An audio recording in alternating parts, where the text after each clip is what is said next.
What's up, runners? It's Jason with Strength Running, and I've been getting a lot of questions recently about foot strike, which is an important aspect to your running form. It's how your foot is impacting the ground.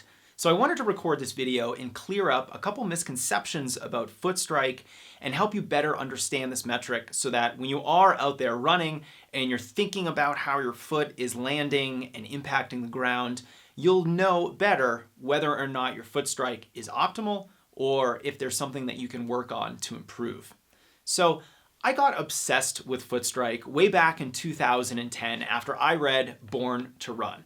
They were all about the midfoot strike, landing up on your either your forefoot or your midfoot, especially in either minimalist or barefoot shoes. Now, those barefoot minimalist shoes, like Five Fingers, like all those zero drop, very low profile shoes, do help reinforce good running form, but they also put a lot more stress on the feet and lower legs. So what I didn't fully appreciate at the time was the context surrounding foot strike. It's not as simple as saying, yes, you want a midfoot strike, or yes, you want that forefoot strike. So the first thing we have to understand is that foot strike is dependent upon our speed.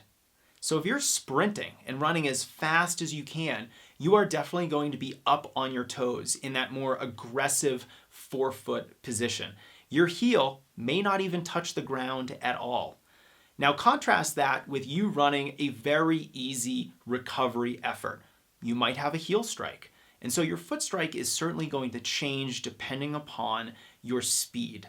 But what I really want to talk about today is better understanding this metric of running form so that you're not trying to change something that is already working just fine for you. Because it's not actually important where your foot lands. It doesn't matter if your foot lands on your heel, your midfoot, or your forefoot. What really matters is where your foot lands in relation to the rest of your body. Is your foot landing way out in front of you, or is it landing directly underneath you? And that's what we really want. We want your foot to be landing directly underneath your center of mass, directly underneath your hips. If you can do that, you are going to really reduce that negative, aggressive heel striking where you are reaching out in front of you and smashing your heel against the ground. That's the kind of heel strike that we don't want.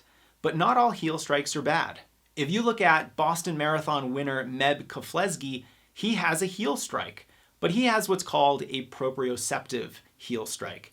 He lands directly underneath his center of mass, and when his full body weight comes down on his feet, his foot is actually underneath his center of mass. So that kind of a heel strike is totally fine. And in fact, that's the kind of running form that I have. I generally have a very mild heel strike. And I shouldn't be trying to change that, because if you're a runner with any level of experience, maybe you've been running for 1 or 2 years, even with only 1 or 2 years of experience, we shouldn't really try to mess with our form too much. Unless you're experiencing a lot of injuries or your performances have completely stagnated and you've hit this wall and you're trying to do something to improve, that's the opportunity for changing our running form. But if you are improving and you're not experiencing a ton of injuries, I don't want you to actually try to change your running form. This is important because if you try to run with a certain type of foot strike and you're not ready for it, you could actually predispose yourself to even more injuries. So for example, a lot of runners try to get that midfoot or forefoot strike, and that puts you up in a more aggressive position. It puts you in a taller position, and it gives you more of that forward lean, but not the forward lean from the waist, the forward lean from the ankles, which is the right type of lean. Now the problem here is that it requires a lot of strength to do that. It's easier to run in a more upright, neutral position, but that more aggressive position requires more strength.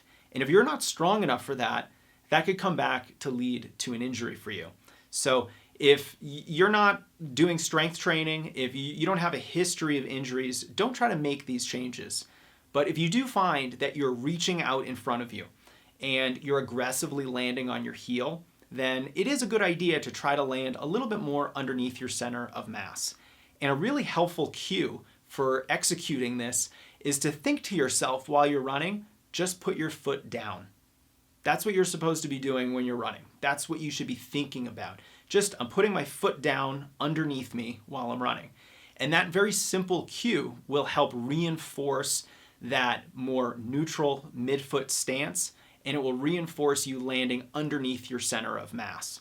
Now, if you want even more cues, some of my favorite form cues, we have a downloadable cheat sheet for you that goes through some of my favorite cues, how to apply them, what makes them easier to apply, and it's free for you. I'll put a link in the video here and underneath it on YouTube for you to download. But for those runners who do have a history of injuries or are reaching out and aggressively heel striking, this is going to be really powerful for them. It's going to make them more economical, and most importantly, it's going to reduce their risk of injury. I hope it's helpful for you. Thank you, and please don't forget to hit that subscribe button. I don't want you to miss any of our upcoming videos.